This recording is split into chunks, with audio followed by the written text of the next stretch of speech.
L'entrepreneuriat, tout le monde peut y entrer, mais très peu de personnes peuvent y rester sur du très long terme. Chaque jour, je vois des personnes qui me disent « Claudel, j'ai envie de me lancer en entrepreneuriat, mais je manque de financement. » Et moi, ça m'étonne toujours. Je me dis « Mais attends, est-ce que pour se lancer en entrepreneuriat, il faut le financement?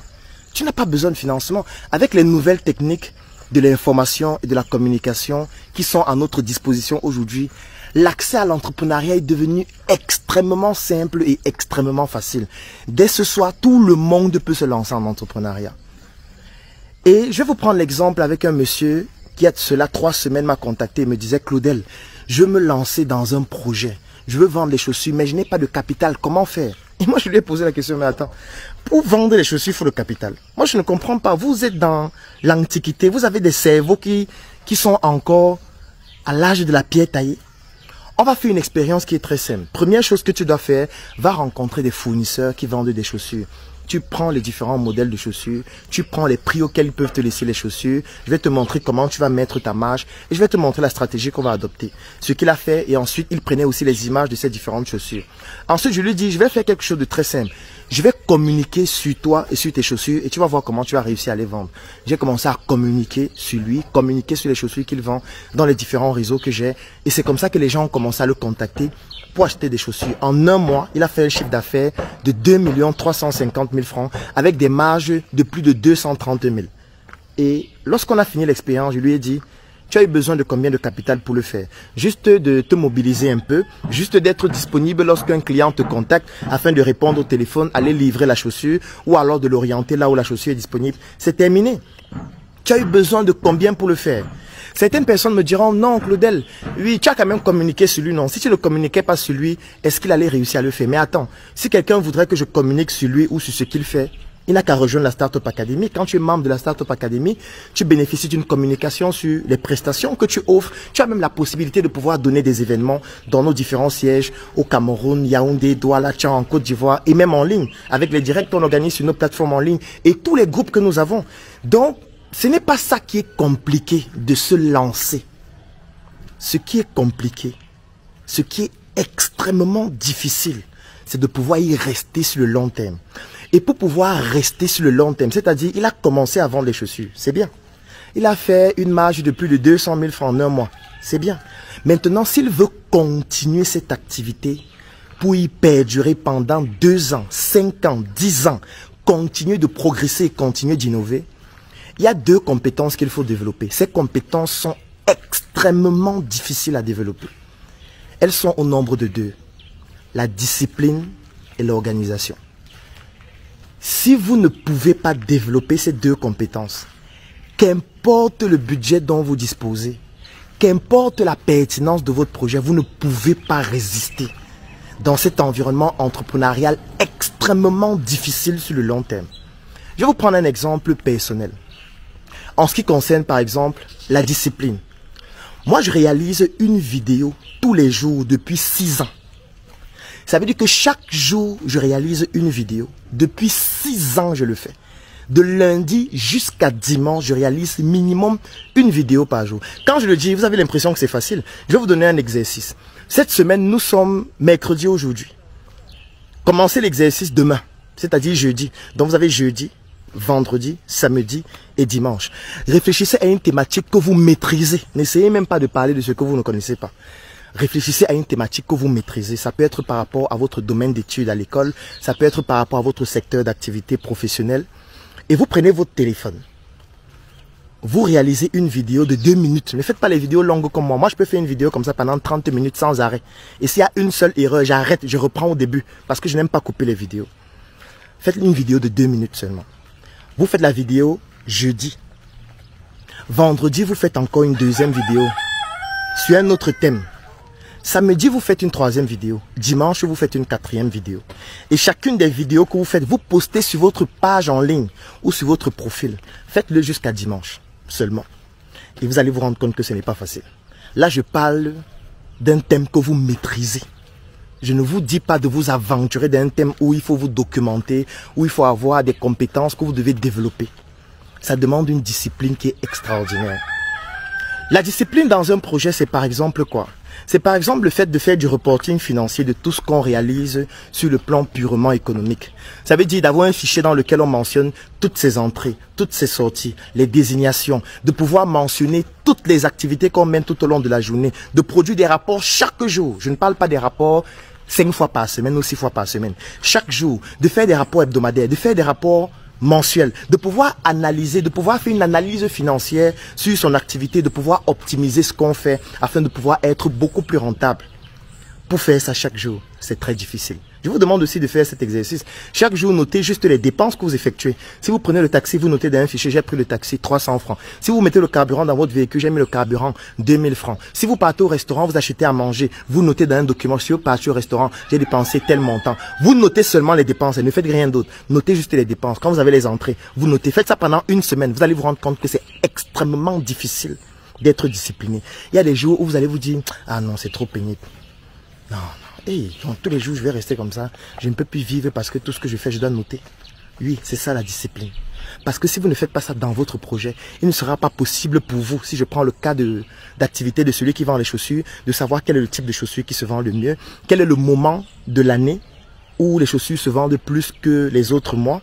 Quel est le profil de mes clients? Mes clients sont plus quoi, les hommes ou les femmes? Les personnes qui achètent le plus mes produits sont plus dans quel quartier? Quel est le moyen de communication que j'utilise qui fonctionne le mieux? Si vous n'avez pas cette discipline-là par rapport aux data concernant votre projet, vous ne pourriez pas améliorer vos stratégies pour permettre au projet de perdurer sur le long terme. Donc la discipline, c'est un élément fondamental sans lequel aucun projet ne peut se développer. Aucun projet. La discipline, c'est aussi quoi? La discipline, c'est le fait aussi de comprendre que quand vous mettez sur pied un projet, le projet ne vous appartient plus. Je vais vous prendre un exemple. Vous ouvrez une boutique dans un quartier. Vous vendez des produits qui sont intéressants.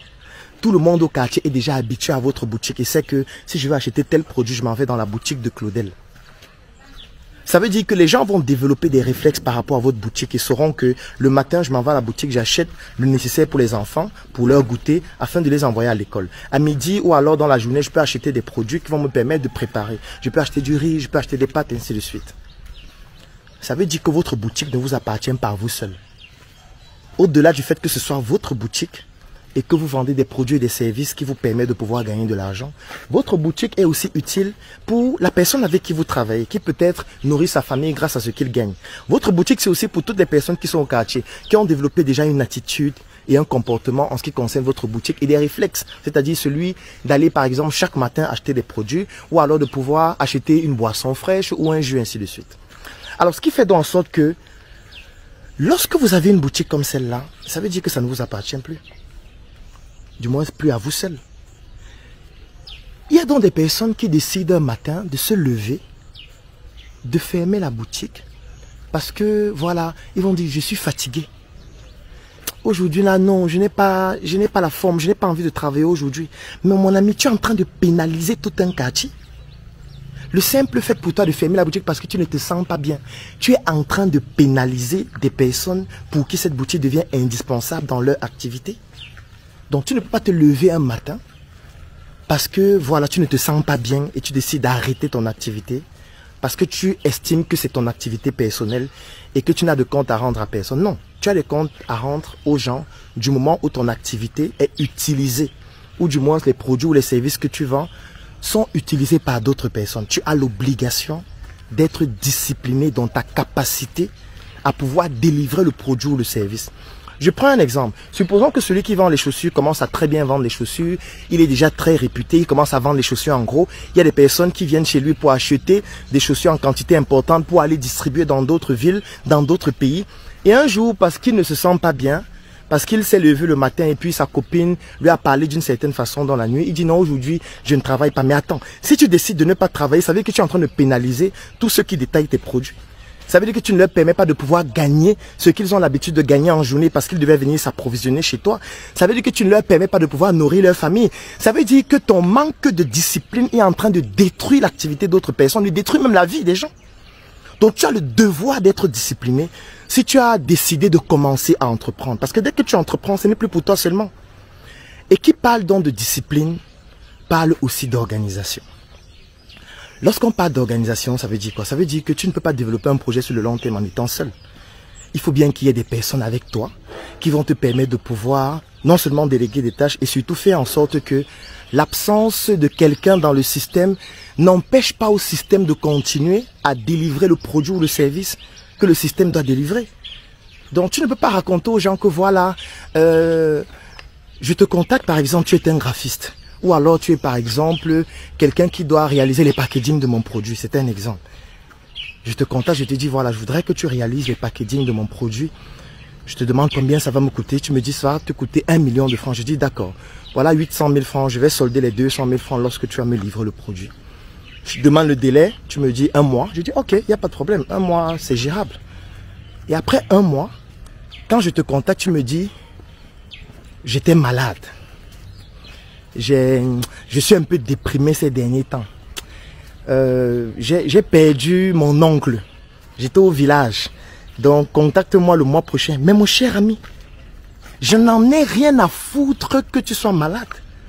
Je n'en ai rien à foutre que ton oncle soit mort, avec toute l'empathie et la sympathie que j'ai pour ta famille. Moi, je t'ai payé pour un service. J'ai besoin que mon service soit rendu dans les délais. Ce que tu racontes, que ton paiement et tout ça, je n'en ai rien à foutre de ça. Ça peut être choquant de le dire, mais c'est ça l'organisation.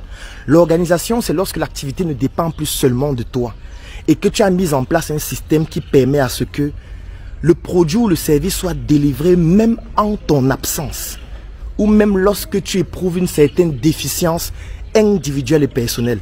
Et ce sont donc des ingrédients qui vont permettre à ce que ton business se développe sur le très long terme. Tu ne peux pas t'amuser avec ça. Ce qui fait donc en sorte que la plupart des entrepreneurs qui n'arrivent pas à se développer sur le très long terme pêchent à ces deux niveaux. La discipline et l'organisation. Parce que lancer un projet, c'est facile. Tout le monde peut lancer un projet. Tout le monde peut décider dès ce soir de se lancer dans la cosmétique, dans l'agroalimentaire, dans le coaching, dans tout ce que vous voulez. Mais maintenant, être discipliné au quotidien et être organisé pour faire en sorte que son activité continue de perdurer sur le très long terme. C'est ça qui fait en sorte que sur 100 entrepreneurs qui se lancent, il y a 99 qui abandonnent. Et il y a 1% seulement qui réussissent à se développer sur le très long terme. Si vous voulez que votre projet se développe sur le très long terme, sachez qu'il y a 2 disciplines indispensables à développer. La discipline et l'organisation. Si vous ne réussissez pas à le faire, mettez-vous avec des personnes qui sont organisées, qui sont disciplinées et peut-être vous aurez des chances de vous en sortir. C'est la raison pour laquelle je vous recommande de rejoindre la Startup Academy. Si vous souhaitez nous rejoindre, écrivez juste en commentaire « Je souhaite rejoindre la Startup Academy » et on se donne rendez-vous dans nos sièges. Portez-vous bien.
Ah.